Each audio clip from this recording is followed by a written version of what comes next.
have no access to an effective treatment.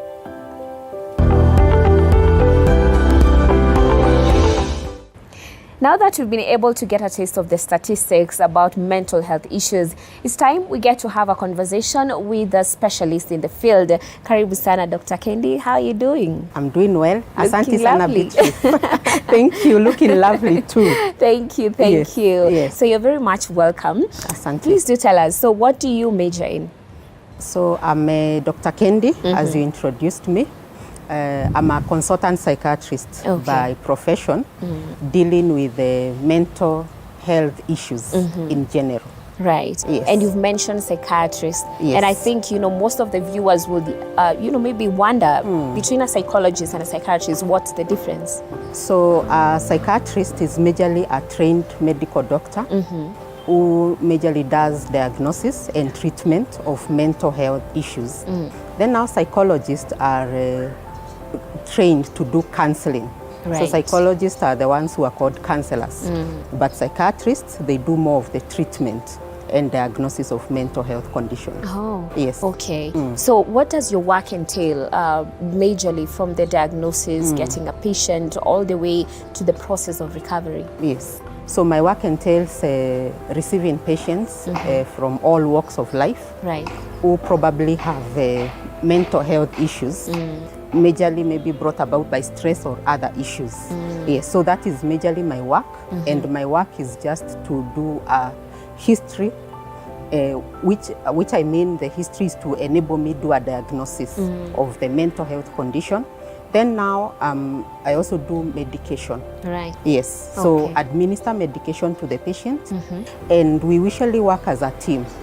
So it's the psychiatrist, then now the psychiatrist now handovers to the psychologist. Right. Yes. Yeah. And at some point also we work with social workers. Okay. Yes. Okay. So in the whole process of giving medication, yes, maybe you've gotten one who's getting a hard time dealing maybe with stress and stuff like that. So the medication that maybe you give to a patient who maybe has a mental health problem, what do the drugs specifically do to the patient? Yes. So the drugs are there are various drugs. Let me just put it like that, depending with the condition of the patient. Okay. So, but most of these drugs, they are targeting now the mood aspects of the patient, and there are also other drugs that are targeting now the behavior.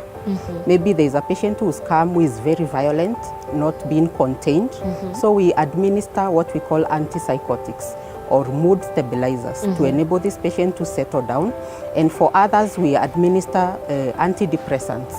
Yes, especially for those ones now who've come with depression. Right. Yes, so the medications are diverse, so it depends with the specific mental condition. Oh, okay. And I think the big question that most people ask themselves, we get there are different stages of a mental health patient, depending on the intensities. Yes. But you get to the point whereby maybe one started with just a normal stress, the normal everyday stress, and then they get to a point now they become violent, and it's like they're just not normal. They have to be contained. Something has to be done to them, and most of them, they're not born with that condition. So what leads to the condition of just a normal maybe mental health problem, it escalating to something bigger than that? Yeah.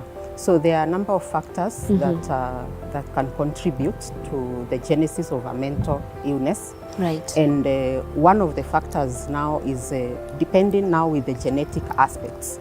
Maybe probably this person is born in a family where there are other people who have depression. Now I'm talking about the first degree relatives. Right. So already this person is predisposed automatically. Yeah. So depending with the kind of stressors they go through, for example, maybe loss of a job, death of a relative, and all that, and other kinds of stress. Maybe financial issues. So you find that if there is depression or maybe a bipolar mood disorder in the family, you find that this person now maybe develops such a condition, or others now develop maybe substance use issues because there is a member of the family who had alcoholism.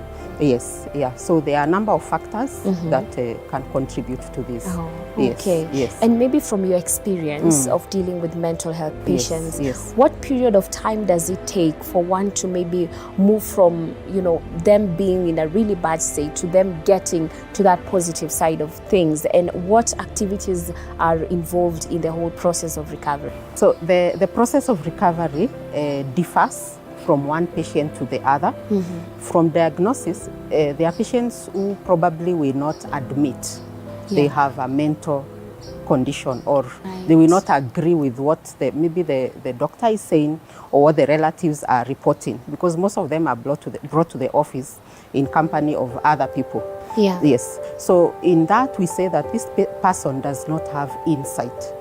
So that one now will prolong the recovery, because one of the ways now to monitor or to know this person has a good prognosis or has a poor prognosis, it depends with them understanding. I have a mental illness, and am I willing to take medication? Right. Then am I also willing to go through maybe counseling or other changes or lifestyle modifications to enable me manage and cope with this condition? Yes. So the recovery process now is majorly depends with every other patient. For those ones who are willing to take their medications very well and follow up with appointments and do their therapy sessions or whatever approach that we have explained to them, those ones, they have a good recovery chances. Right. Yes. And the period also varies. Right. Depending with how long the patient maybe had stayed with this condition. Or probably maybe is this person having multiple relapses. By a relapse, I mean he was diagnosed a while back, maybe defaulted on treatment, then now has another episode. Back, Yes. So that one also now will also inform to how long this process is going to take. Oh, okay. Yes. And I think what you've mentioned about them having that acceptance, it cuts across so many fields, even no matter the illness or no matter what condition one has. I think it all starts with you having that acceptance and now having that positive attitude towards it. But I get to understand now we have cases of suicide in the country. I mean, they're on the rise, so many of them. So what does a suicidal diagnosis look like for most patients? So a suicidal diagnosis, majorly we make it when a patient now comes to you, or maybe other people report that this person has been trying to kill themselves. Right. Or this person has been report to you that he's been having suicidal thoughts.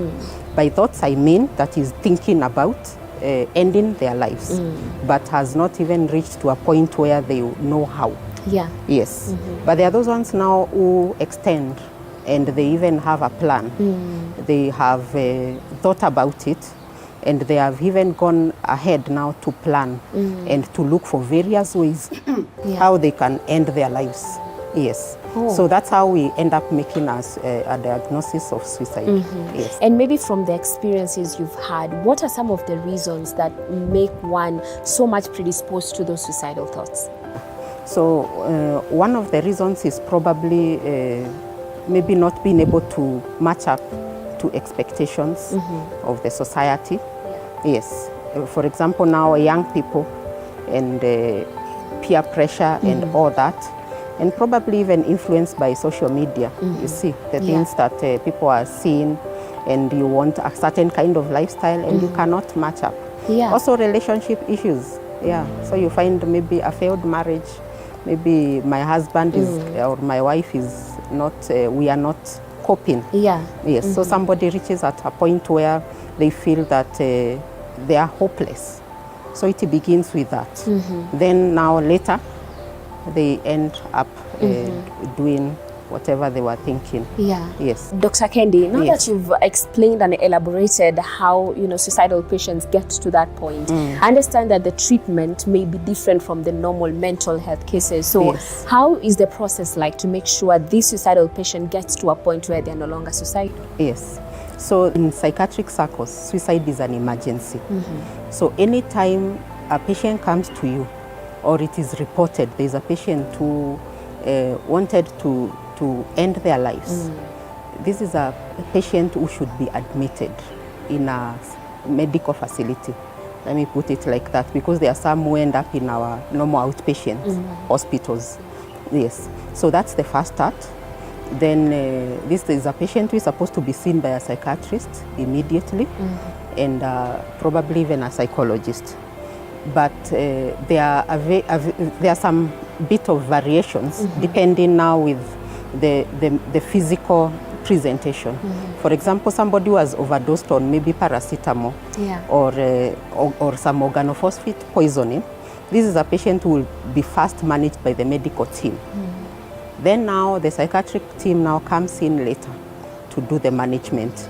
But these are patients who are supposed to be under 24-hour watch, what we call a suicide watch, because we do not know if even in the facility they might try to end their lives. Yes. True. Then from there now we try and now do a detailed history, finding out why did they even think of ending their lives in the first place.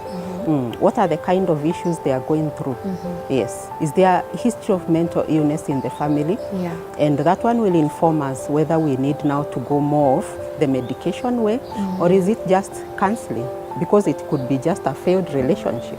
So that person requires some basic counseling. Yes. But if there is a clear history that this person has had several other attempts in the before now you found them, this is a patient who should be put on medication, irrespective.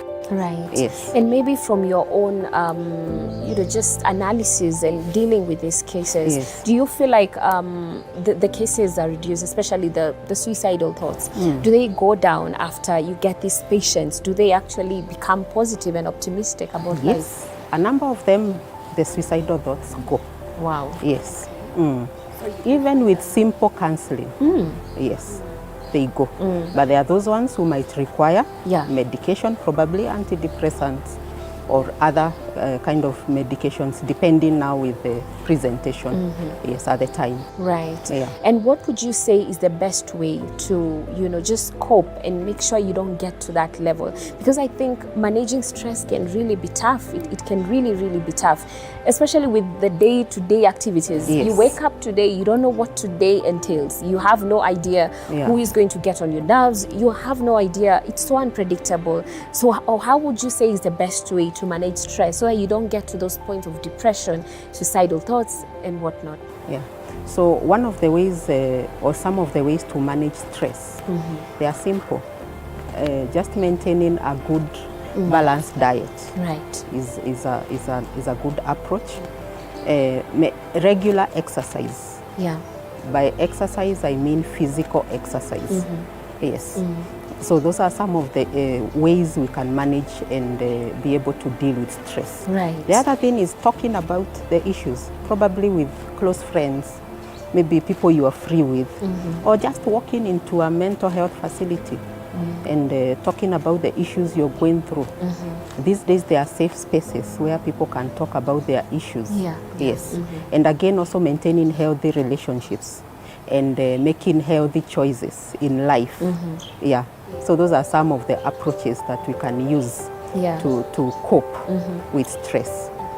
And now, let's say, for instance, you've gotten a case of one who is maybe suffering from maybe childhood trauma, and sometimes you get that the things that you go through while you're a child, they kind of... Because if this is an adult now presenting with issues emanating from early childhood experiences, that's what we call them. And one of them could be traumatic incidences. Maybe this person was raped, defiled, maybe they were exposed to very extreme cases or incidences of where maybe the parents are fighting every other day, and maybe there is a sort of rejection. So this is where we say go through counseling. It will help you to be able to deal now with those traumatic experiences, because unless you do that, then you'll be stuck somewhere. And of course, a psychiatrist basically can also come in to maybe diagnose maybe issues like post-traumatic stress disorder, and it's managed, deal maybe with anxiety emanating from such issues, because most of them present with anxiety, maybe panic and all that. Yes, and you find that these are people reaching a certain level of their lives and they are stuck. They can't move on. Or now they have gone to drugs as a way of coping. Yeah. Yes, and it's not even, that one is also another way, moderating on alcohol use and maybe avoiding smoking and all that. Right. It's also a good way of coping. Yes. And I think you've mentioned a very important point, and I would love for us to delve more into it. The whole substance abuse. I think most of the time we usually feel like the only way to, forget or to just numb those feelings. Tunakwanga na hizi jokes za unakunywa usiku huu, lakini ukiamka the next day you have hangover and plus your problems have doubled now. So we have people trying to escape to substance abuse, thinking that, this will numb me, this will make me feel better. So what are the implications of, always running to substance abuse? So substance abuse, people tend to go to it as a way of self-medication. Right. What I mean by this is that you feel like probably if I take some alcohol to make me feel better, it will create that numbing feeling, and that I will be able to forget about my issues and my worries. Yeah. But that one is not the way to go. Yes. So the way to go is to face your issues, not hide behind drugs and substances.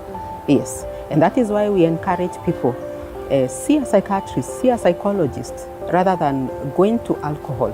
That is going maybe to even make you lose your job. Because at the end of the day, you know drunkards and people who are addicted these days, they will always end up not maybe showing up to work, going to work late, and probably also having financial issues. Because for example, you're a married man or woman, and you're drinking alcohol, that means you're taking money out of your pocket.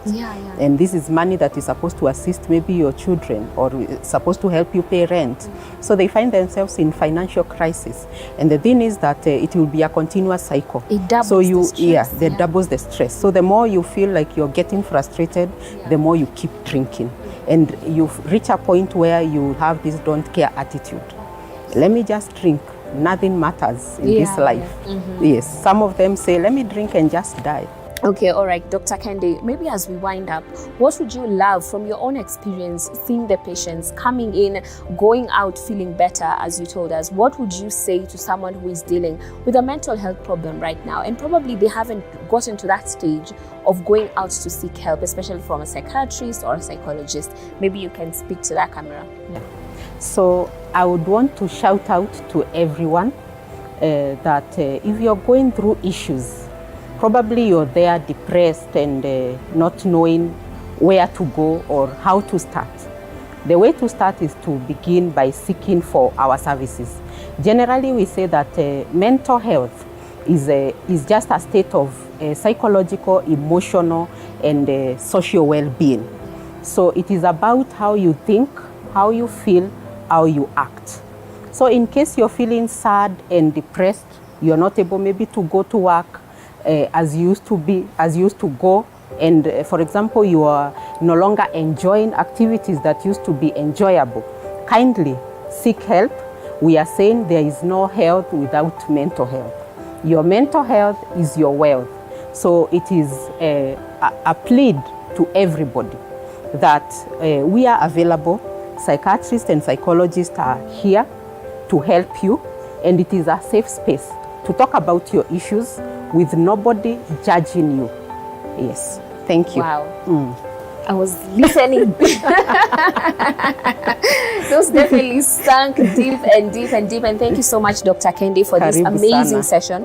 I have learned a lot. I have gotten so many insights. And I think the biggest takeaway I've had from our conversation today is that you're in charge. You're in charge of your well-being. Everything about you, you're in charge of it. Yes. And I think to viewers out there can appreciate the fact that the moment you get to a point of acceptance and decide that, you know what, I know that I have a problem, I have a mental health problem, and I need to deal with it, and I need to stick to my medication. And even as you're doing that, just take your mind away from the negativity about life and think of how positive life could turn out. And I think that's a good element to just keep yourself going. That's what I do personally. I just think of, it's going to be all right. One day things will just work out the way they should. And I think that's the attitude that we all should have, so that we can maintain that kind of positive attitude all the way through. But guys, of course, as you know, we have so much lined up for you. We're going to be talking to a case study, one mental health patient who is actually still dealing with it right now.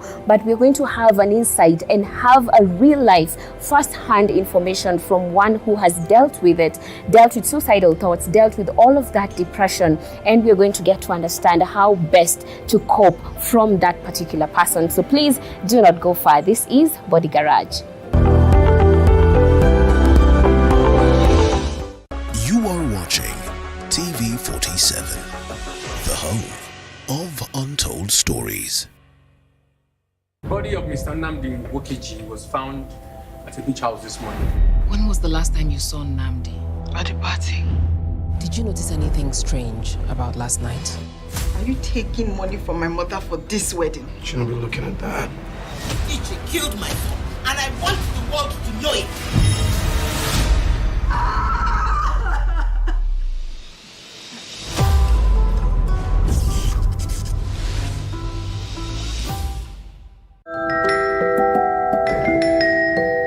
Once upon a time, there was a child who went on an interesting adventure. On this adventure, he got to meet Jack and the beanstalk. He then... How well do you know what's happening around you? Morning Cafe with heated political debates. Baraza la Siasa. Hiyo kitu azungumzie, angalie hali ya maisha ya watu. Informative health discussions. Business, farming. Tasty Wednesday, Fitness Thursday, and Feel Good Friday with amazing DJs, celebs, waimbaji, kuna comedians, alafu kuna wajinga, and music bands every Monday to Friday from 6 a.m. to 9 a.m.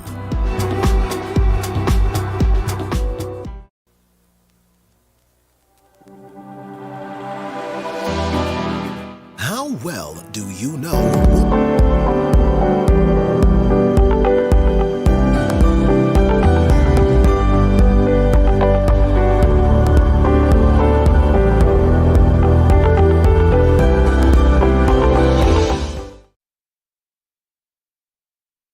So this episode has definitely been a roller coaster of emotions, but we're about to now dive deep into understanding what, depression looks like firsthand from James, who is still battling depression for 5 years now. And I'm joined by him so that we can get to understand. So karibu sana, James. Asante sana. How are you doing? I'm doing good. I feel at home. You feel at home, yeah? Let me say, I'm an alumna of MKU. Oh, wow. I used to be at School of Law. Mm-hmm. Oh, yeah, wow. Yeah. So I just feel at home. I just feel at peace. But in the spirit of handshakes and salamus, yes. Let me bring my greetings from people from Nyandarua. Oh, tumezipokea.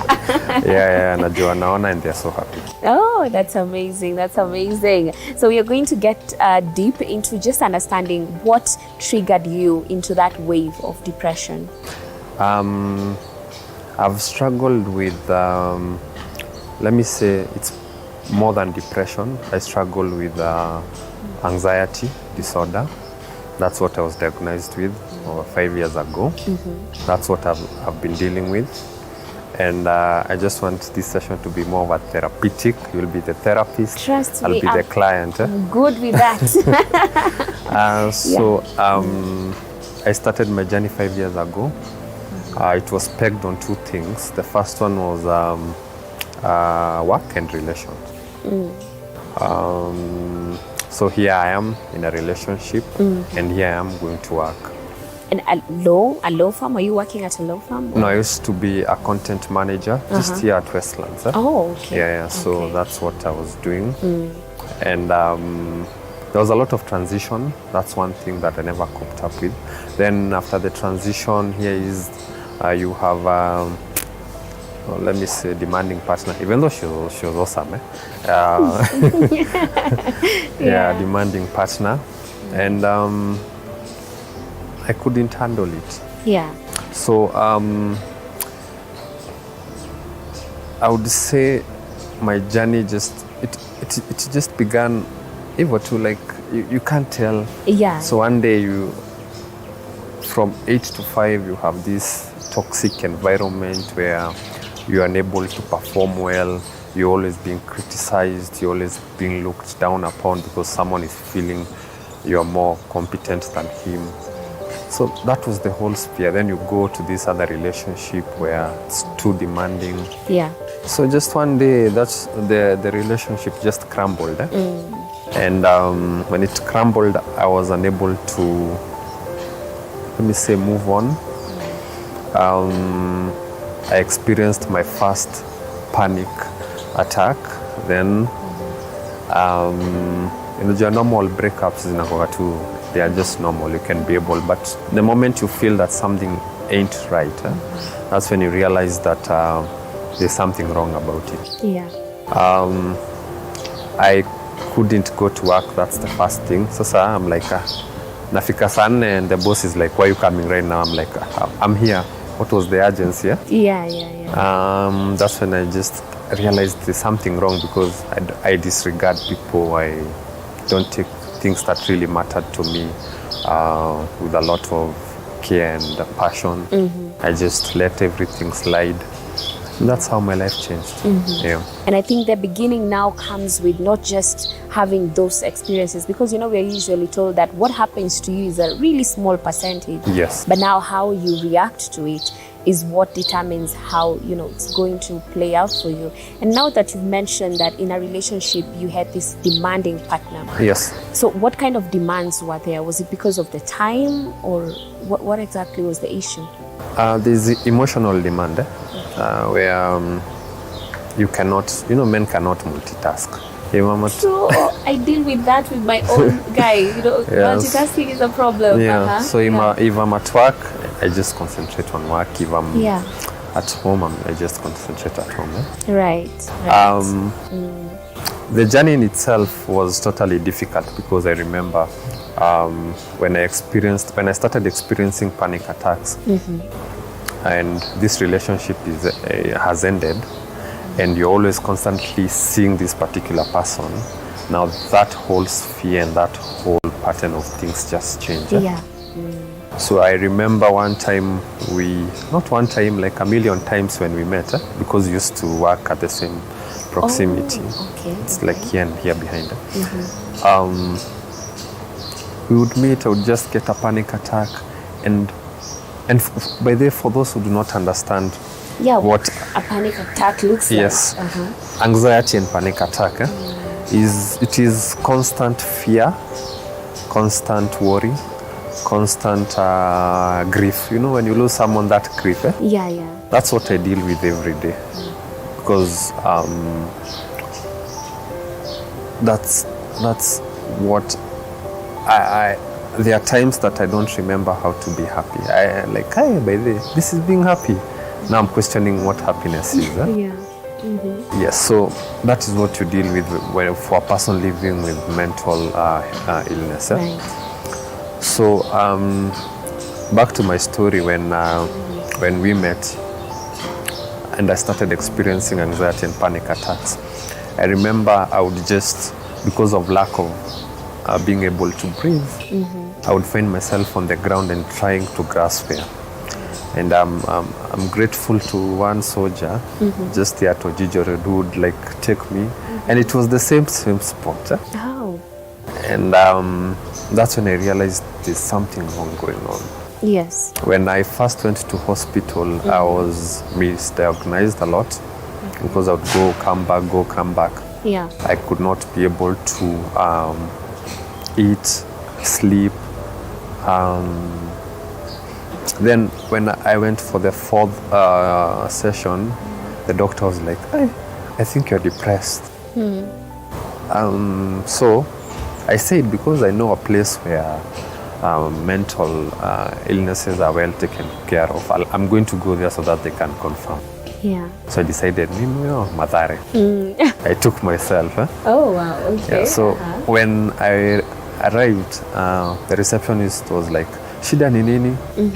Namwambia, it's my head. Inauma. Like, hapana. Are you alone? Hey, I'm alone. Hujaletwa na mtu? I'm like, bado sijaletwa. I went to the doki. And after 3 clinics, that's when I was told I have anxiety. And I was put under meds. Yes. Okay. So meaning now when you decided to seek help, at that point, were you still working? I was still working. Okay. I had 4 warning letters. Oh, wow. Yes. But that didn't matter. I never cared about whether I would lose the job or not. Yeah. I think, yeah. So what were the very first initial stages of them giving you that help? I was put under meds, constant meds. I became a zombie in a way. But they really helped me cope because I was at a point of my life where I was suicidal. I was unable to eat. I could never sleep, you know. I do remember I even stayed 3 days without sleep. I was just awake. And those meds really gave me, they really helped me during that. Afterwards, they changed the meds, and later on I started psychotherapy sessions.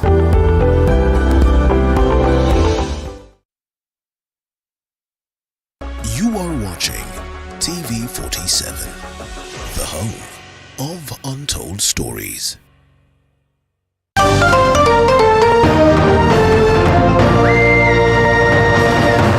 Tonight, civil society organizations now want DPP Haji charged for abuse of state machinery. We are also planning to go to court to have the ODPP held to account for the failure to provide public information under Article 35 of the Constitution.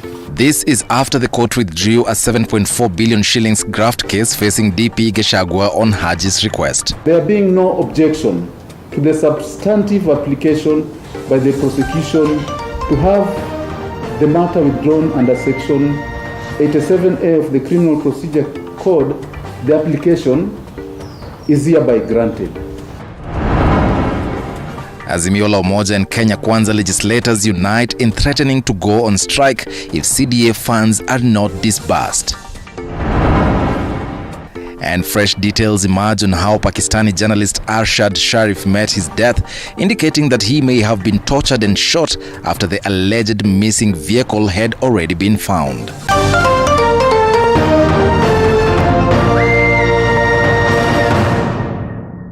Mount Kenya University takes pride in being an academic giant with some of the best infrastructure, imparting knowledge to the best brains in the country and the region. Our members of faculty are keen to deliver market-driven programs in science and humanities with a keen focus on linkages with relevant organizations. Join us today and train with the best to become the best. Mount Kenya University, unlocking infinite possibilities. Brand new entertainment on the go this November.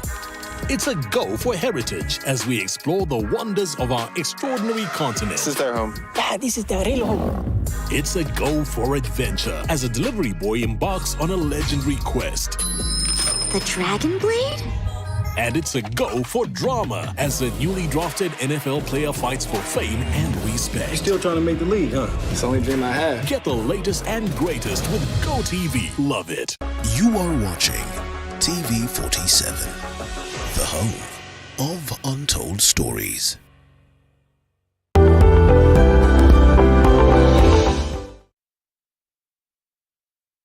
Okay, so therapy sessions, I understand, is where you meet a therapist. Yes. But also in this journey, as you just continued the relationship, at what point did it stop? At what point did you guys now decide that, you know what, you're not good for me, or what happened?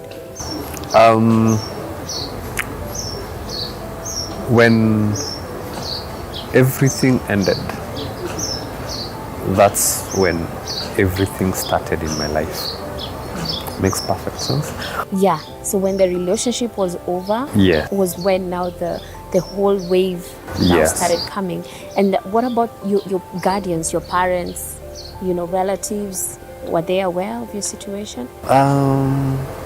Not really. I think it's good. Okay, let me say yes because you're on camera. Yes. But there's a lot of let me say lack of understanding about mental illnesses. You tend to brush it off as someone just overstressing yourself. But at least I think they noticed something. Yeah, at least they noticed something. And now, fast forward to you beginning on your recovery journey. So what kind of things did you have to forego that you were used to before you started your recovery journey? Okay, during this time that I'm still doing my clinics and going for psychotherapy session, there's something called systematic desensitization of your trigger. Okay. So this is where your therapist and your doctor just tells you now to go familiarize yourself with the trigger. Yeah. Which, of course, it's very hard when a trigger is a person.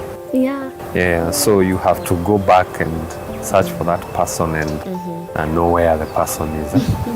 I did that. I went, looked from the advice of my amazing doctor. Nothing. Someone was so cold. Oh, goodness. Maybe she thought we wanted to get back together, which wasn't the case. So I tried. That one failed. Then I told the therapist, I can try to get hold of her sister, explain the whole thing, what you're trying to do, and see whether I can do it. Yeah. And I looked for the sister, we met. The sister just took me to a Pasi. Wow. So we sat with the Pasi. But someone undergoing mental illness, the last thing you want is praise the Lord, hallelujah. Thank you. Yeah, that's true. Someone needs a solution to the problem. Yeah. That was not, I never got any help there. So I started the whole cycle again. The anxieties, the panics again. Yeah. So previously I would do a session every week. Now I would do it every 2 weeks. I had reached a point before that whole ordeal, I would do it a month. Okay. So you see there was progress. Yeah. So I started all over again and found myself in the same situation I was in. And the cycle just continues. Yeah. And you mentioned a very important point when the trigger is a person, because now for a therapist, unajua tuko majuu na si movie, because I'm imagining you now maybe like a toxic partner that I had back then, alafu niambiwe nirudi kwake so that we solve it and somehow that will make me feel better. Of course closure does make you feel better, but every time you're looking for closure, you know exactly what you want to hear in your head. You already have the picture that I want this to happen. I want when I meet this woman for her to understand my situation, for her to put herself in my shoes and sympathize, empathize, and to come to my side and understand me and to help me in my recovery journey. But most of the time it's not the case, because how do you know even her herself wasn't dealing with some other stress of her own, maybe even leading her to treating you the way she would? Because I think now that's where the problem comes in, when you try to go back to those things of the past. And I think maybe that's what now brings that wave all over and all over and all over again. And it's crazy. And I think now that you are not able to find help from that, because you still needed something. So what did you go for? I started the meds all over again. Now try to feed my mind with ideas and ideologies of how better I can change my life.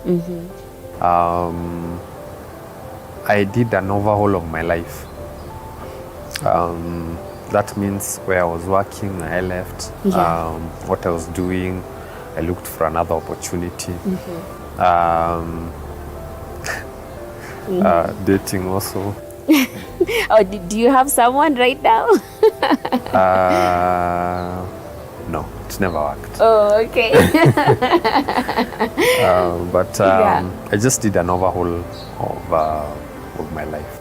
Right, to try and just get new patterns, new behaviors, everything. And now while you're in the treatment and you still continue with these sessions, so do you have things that you've had to forego, maybe alcohol, any kind of food? Yeah. So first of all, there's no stimulant. I cannot take anything that is going to change my mood pattern. Oh wow. So okay. that's coffee, tea. Nowadays I don't do soda. Oh, even soda? Even soda. I don't smoke, I don't drink. I'm just a walking normal human being. To many, that's not normal. Yeah, so okay. I have to constantly keep my mood and feelings at regular pattern. Yeah. And are you currently working now? Yes, I am. Oh, wow. And how is it now? Right now I choose a job that makes me happy. Oh, yeah, that's a good one. Yeah, so I thank God. At least I thank God that he knows how to provide for everyone, irrespective of the situation. Yes. And if we were to do just go down memory lane, yes, and kind of now look at 5 years ago, 5 years ago, James, and 5 years now. After those 5 years, the now James, what are the changes that have happened? How do you feel? Everything in my life has changed. 5 years ago, that's when I came up. Let me say, when 5 years ago, that's when I came up with my 5-year plan. I just had a 5-year plan, home ownership journey, all that, which I had started implementing.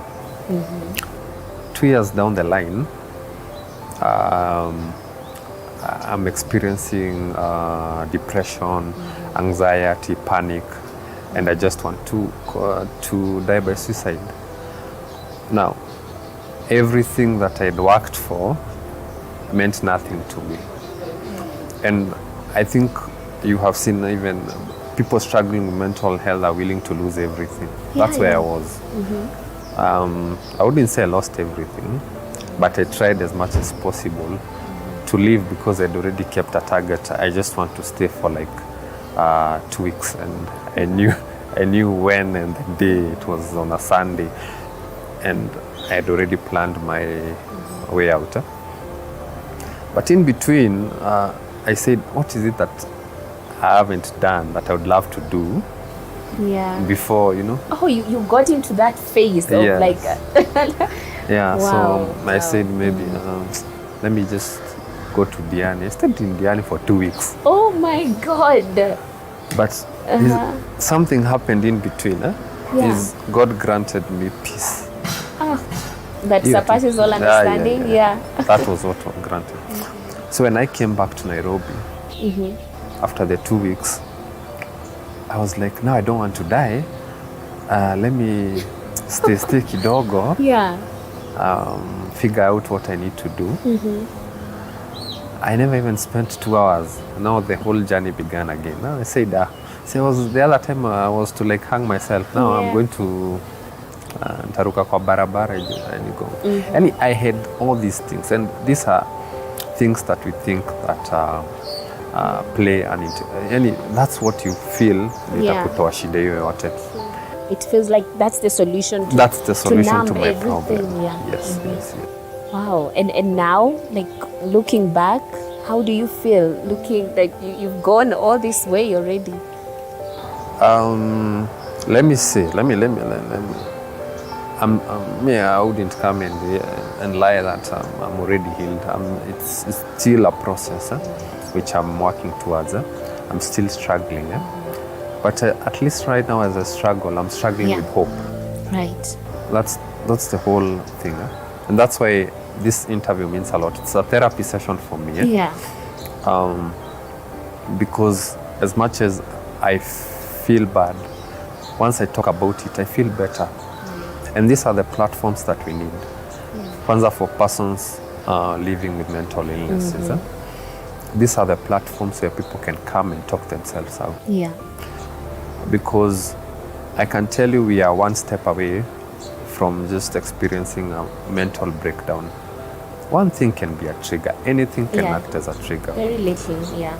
But once someone, and it's very hard to tell your story. It's the way you go to an interview, tell us about you. It's usually the most difficult thing you'll ever say. But at the end of the day, I feel happy that at least I am trying to figure out my purpose in life. Yeah. And just understand myself better from everything that I'm doing. Yeah, and I would say you're doing a great job. And I hope to see you again, a year from now. I definitely would want to have a session to see the progress you've made. So it would be a good testimony. Amen. Yeah, but that's it, guys. We've had such a wonderful session with James, and I'm sure you guys have gotten to understand that mental health is really an issue that needs to be addressed. But just like James, you can always get past it. You can always move on from it. This is November, and all we are going to be doing is about mental health. So make sure you keep tuning in so you get to learn what